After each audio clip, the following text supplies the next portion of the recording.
Well, a lot of these are interconnected, especially when you look at the demographic side of things. So very short version. We all used to live on farms, and for most of the world it was up like that until 1950. But with globalization, we all started taking industrial jobs and moving into towns. And when you live on farms, you have as many kids as you can, plus one. That's how you find out it's too many. But when you move into town, kids are no longer free labor, they're an expense.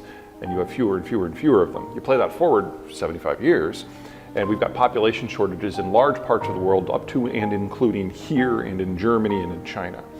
And when the economic structure transforms to match the demographic structure, everything else has to change with it.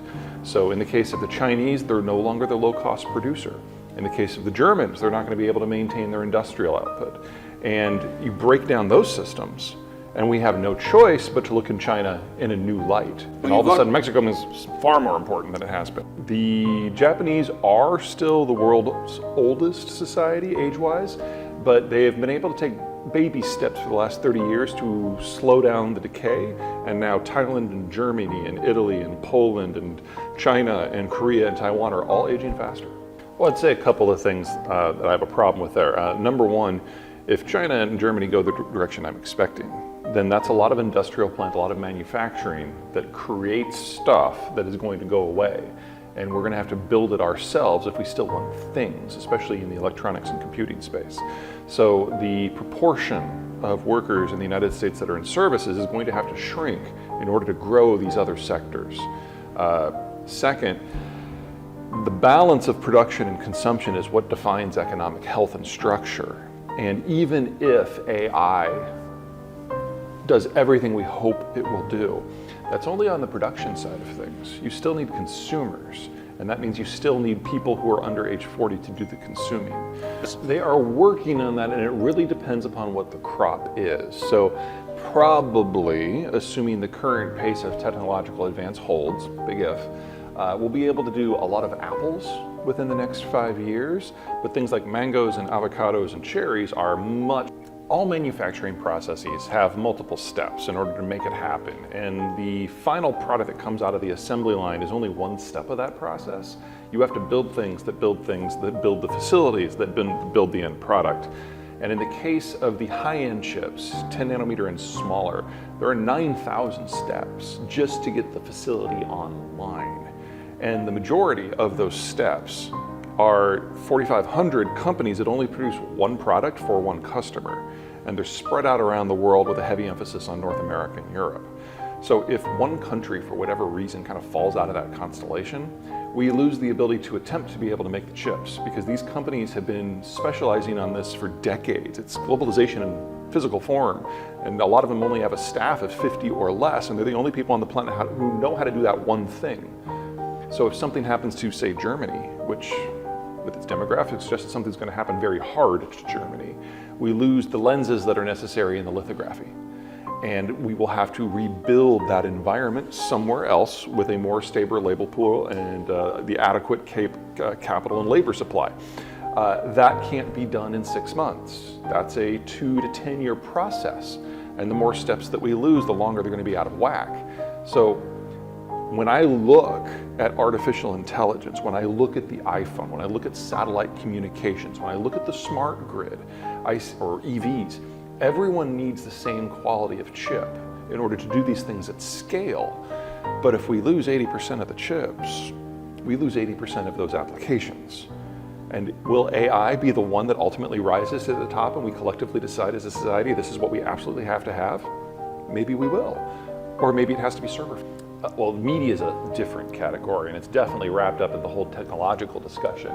It used to be, if you go back to the 80s and before, is that every newspaper, even relatively small ones, would have multiple offices around the world where you would have copy editors and journalists and writers and the rest. I was there. And there were multiple eyes on every piece that was produced, so there were lots of places to do kind of a check to make sure it passed the smell test. But as the technology advanced and we got faxes and then email and then attachments and now algorithms and AI, the number of people that were in use steadily shrank, especially away from the mothership. Right? And we went from broadcasting to narrowcasting, and lots of people with lots of eyes looking at every piece to very few people. And as a result, a lot of our reporting just turned into opinion instead of fact. The industrial plant of the country will be over twice the size it is now. The amount of blue-collar workers will probably be triple the size it is now. And I expect the integration with Mexico to be spectacular, and Mexico will be the fastest growing economy in the world. They're already our #1 partner demographically with immigration and economic interconnections and border crossings, legal border crossings. We are nearing already the stage of a NAFTA 3 to more tightly integrate the North American space. The question in my mind isn't what the United States or North America is going to look like. That's pretty clear to me. So what's every place else going to look like? Because we're looking at a demographic collapse on a scale we have never seen in human history, right? In times gone by, the United States has had an outward-looking immigration program, and that has served us very well. It doesn't come for free. There's some cultural quirks that come with that people are nervous about. We've done this before. The problem is that we're going to have to really reach out if we want to do that. So Mexico began the industrialization process 35 years ago, which means the birth rate in the last 35 years has dropped by more than half. So net migration from Mexico to the United States has now been flat to negative for almost 15 years. And the Central Americans are aging faster just from a little later starting point. And so within 5 years, net migration from Central America will probably flatline as well. It seemed to be part of the program. In a post-China world, they're going to have to do the same thing that we're going to have to do. They're going to have to increase their industrial plant to build their own stuff. They have the capacity to do that. You could argue that their labor force is more differentiated. They can be good at multiple things at the same time, whereas we usually just do the design in the high end. And so they can probably do it with a lot less stress. But they have no partners. They don't border a country that they like or that likes them. And then they're ringed by a series of mountains and deserts and jungles, so they can't really integrate with anyone. India is India. It's an Indian story. It's not a regional story. It's not a global story. That doesn't make it bad. It just makes them alone. The question then, of course, is whether or not the flow will continue. It doesn't take a lot of international connections to get a steady trickle of skilled Indians going to the rest of the world. And if I'm right about the general global breakdown that's in front of us, they're going to be the top 1/10% of Indians, which is still 1.5 million people, that are going to try to find greener pastures somewhere else with a higher standard of living. The question is, will New Delhi ever do anything to stop that? It doesn't seem to be part of the program at the moment. I think we are going to have exactly that sort of burst of innovation, but a few things to keep in mind. Number one, birth rates in the advanced world, including the US, have been dropping for decades. We have fewer people to do it with.